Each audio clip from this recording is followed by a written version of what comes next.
Good evening बच्चों। आज इस इतिहास का दूसरा अध्याय व्यापार से साम्राज्य तक कंपनी की सत्ता स्थापित होती है। तो यहाँ सबसे पहले पढ़ेंगे कि व्यापार से साम्राज्य तक इंट्रोडक्शन। तो भूमिका पढ़ेंगे कि अंग्रेज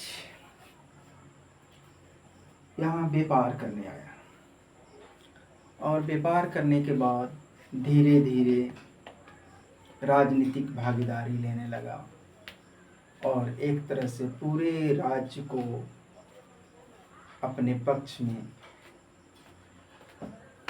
करने लगा, अपने से साम्राज्य स्थापित करने लगा।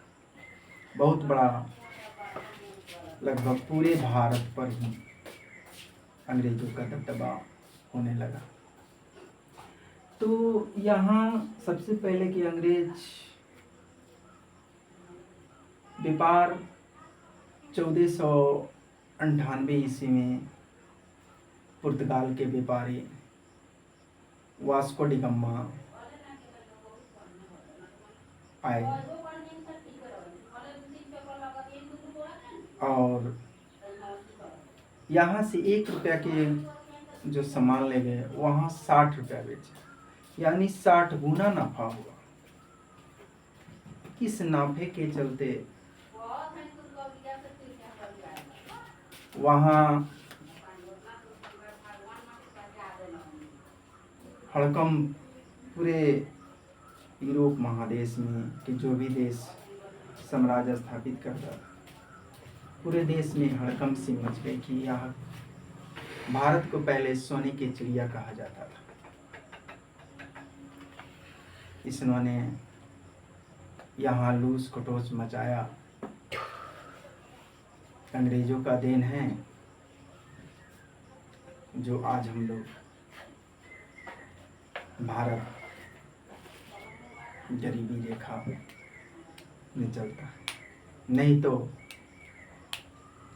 दुनिया में भारत आगे रहता। तो इस प्रकार ये व्यापार धीरे धीरे अपना अलग अलग कंपनी बनाया और अलग अलग पुर्तगाल आया, स्पेन आया, डच आया, इंग्लैंड आया, फ्रांस आया, जितने, लेकिन लास्ट में अंतिम जाते जाते सबसे ज़्यादा जो है भारत पर अंग्रेजों का ही प्रभाव रहा और पूरे क्षेत्र में व्यापारिक दबदबा रहा। दूसरा है पूर्व में ईस्ट इंडिया कंपनी का आना। तो यहाँ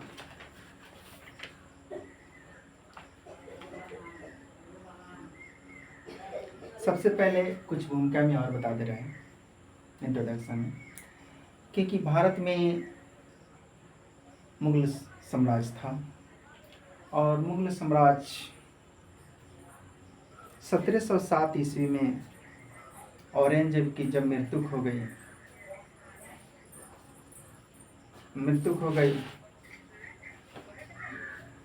तो मृत्यु होने के बाद कोई ऐसा उतना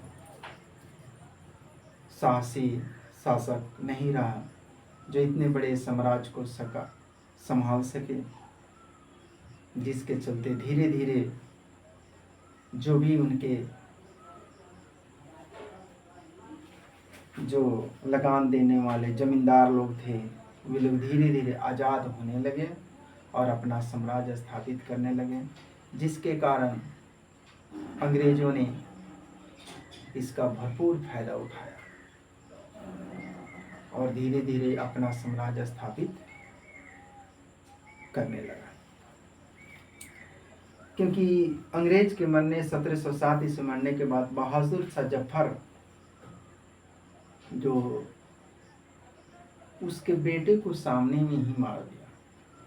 अंदाजा किया जा सकता है कि वैसे कैसे दृश्य था।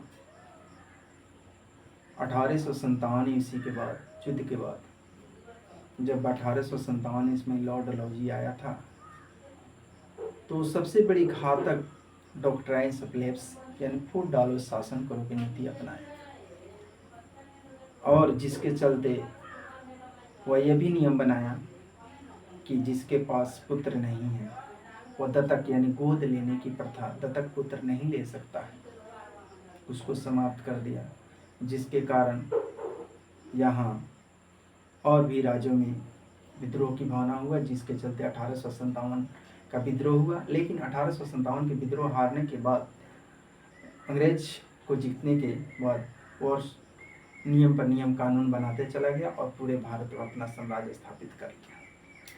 नेक्स्ट है कि पूर्व में ईस्ट इंडिया कंपनी का आना। तो पूर्व में ईस्ट इंडिया कंपनी, क्योंकि ईस्ट इंडिया कंपनी की एक जो महारानी एलिजाबेथ प्रथम, उन्होंने यहाँ वहाँ के कुछ व्यापारियों लोगों ने कंपनी बनाया जिसका नाम ईस्ट इंडिया कंपनी रखा। 1600 ईस्वी में बनाया, भारत में 1608 ईस्वी में आया और वहाँ एक हस्ताक्षर प्रमाण पत्र आया कि वहाँ की महारानी ने इसे पूर्व के देशों के आज्ञा पत्र दे दिया कि जाकर व्यापार करो तुमने। और इंग्लैंड के महारानी ने चार्टर एक्ट में आचर्च इजाजतनामा हाजिर कर लिया, जिसके कंपनी को पूरब से व्यापार करने के लिए एकाधिकार मिल गया। और इस इजाजतनामे के मतलब यह था कि इंग्लैंड की कोई और व्यापारी इस कंपनी पर इसे ईस्ट इंडिया कंपनी के होल्ड नहीं कर सकता और चार्टर के सारे कंपनी समुद्र में जाकर नए इलाकों का खोज खंगाल कर सकती है, जहां से सस्ती कीमत पर चीज़ों को खरीद कर उन्हें यूरोप में उचित कीमतों पर बेच सकती है। कंपनी को दूसरी अंग्रेज व्यापारियों कंपनियों की प्रतिस्पर्धा कोई भी नहीं कर सकता, जिससे वाणिज्यीकरण भी कंपनी को वित्तीय तौर पर प्रतिस्पर्धा से बचकर ही मुनाफा कमा सकती है। अगर कोई प्रतिस्पर्धा के तभी सभी चीज़ें खरीद के ज़्यादा कीमत पर बेच सकती है। सबसे पहले उन्होंने जितने भी पूर्व के देशों में उन्हें व्यापार वहाँ से अंग्रेजी महारानी ने आज्ञा पत्र दे दिया और उसने आज्ञा पत्र को खोज देश करो और वहाँ से सस्ती सामान खरीदो और सस्ती सामान खरीदकर यूरोप देशों में महंगी सामान बेचो। इस तरह होड़ लग गया, जिसके चलते लोग मुनाफा ज़्यादा कमाने लगा। और पूर्व देश में वहीं से पूर्व में यानी जो हम लोग यहाँ से यूरोप इंग्लैंड पश्चिम में है, तो लेकिन दक्षिण जैसे अफ्रीका के देशों में भी इंग्लैंड ने इजाज़त अफ्रीका के तट पर मृत केप ऑफ फूड्स चक्कर लगाते हुए महासागर अनेक तरह तरह के नाविक कोलंबस, पुर्तगाल, वास्को डी गामा, ये नए नए नाविक लोगों ने ये नए नए देशों को खोज करने लगे।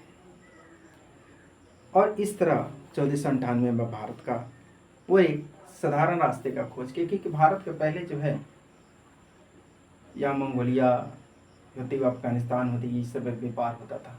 उस व्यापार में ज़मीनी रास्ता था, लेकिन वो ज़मीनी रास्ता बहुत खतरनाक था, क्योंकि वहाँ ज़मीन के रास्ते जाने पर बहुत जो है जंगली डाकू चाहे जो भी वो लूट लेते थे, माल को लूट खसोट कर लेते थे, जिस प्रकार उन लोग को बहुत घाटा सहना पड़ता था। इसीलिए इन लोग समुद्र का रास्ता 1498 इसमें सर्वप्रथम पुर्तगाली नाविक वास्को डी गामा ने खोजा, यानी यूरोप से वहाँ से चलते हुए भारत आकर इसको भी मैप पर नक्शा पर देख सकते हो। तो समस्या थी कि सारी कंपनियां एक चीज़ जैसी खरीदना चाहती थी, जिसे ज़्यादा लौंग, इलायची, दालचीनी ज़बरदस्त मांग थी मसालों की। तो इस प्रकार होड़ में व्यापारियों को शुरुआत 18वीं से जब भी मौका मिला, उसने किसी दूसरी कंपनी इजाज़त मैंने दो भी कंपनी की एक दूसरे को कंपनी के प्रतिस्पर्धा करने लगा, क्योंकि जल्दी जल्दी लोगों ने सामान खरीदा, क्योंकि हम कर देंगे तो हम कर देंगे, और अपना अपना साम्राज्य स्थापित करने लगा, अपना अपना उपनिवेश स्थापित करने लगा। तो खरीद के ज़्यादा से ज़्यादा मुनाफे कमाने लगे और इस तरह अपनी ही किलेबंदी का भी धीरे धीरे मुनाफा कमाने का अपना अपना किला भी बनाने लगे, एक दूसरे से होड़ पे अपना अपना कंपनी स्थापित करने लगा, किला बनाने लगा, किलाबंदी करने लगा। दूसरा ईस्ट इंडिया कंपनी का बंगाल में व्यापार शुरू था। अब यहाँ पर भारत में पढ़ेंगे बंगाल। सबसे पहले यहाँ जो यह कालीकट में जो बोरी वहाँ का राजा था, वहाँ पर बहुत भव्य स्वागत वहाँ पर हुआ था वास्को डी गामा का।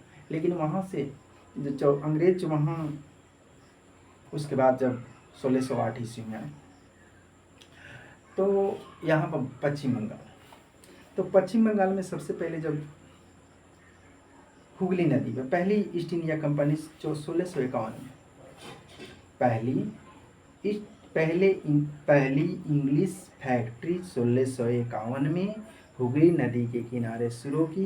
कंपनी व्यापारी सही से अपना काम चलाते थे। व्यापारी इन चीज़ों को ज़माने में फैक्टर कहा जाता था। फैक्टर यानी फैक्टर से ही इसे फैक्ट्री में यानी वेयर हाउस था, जो निर्यात होने वाली चीज़ों को जमा किया जाता था।